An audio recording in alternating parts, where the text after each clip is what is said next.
In order to set up the face unlock feature on your Google Pixel 10, first of all, we need to open Settings. Over here in Settings, we're going to scroll down until you find Security and Privacy. In here, go to Device Unlock, and you should be able to find the Face option, which is accessible if you have a screen lock password set up.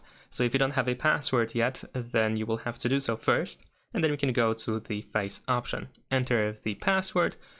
Keep tapping on more until you can press I agree, and then we can press start. You will open the front camera and you need to position your face within the camera in order to scan it.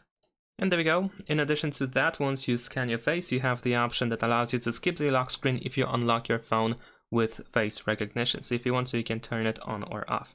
And there we go. Let's press done. And that should be it. If you didn't set up fingerprint sensor, then you have an option to do so immediately, but you can just simply go back. Thanks for watching, leave a like and subscribe.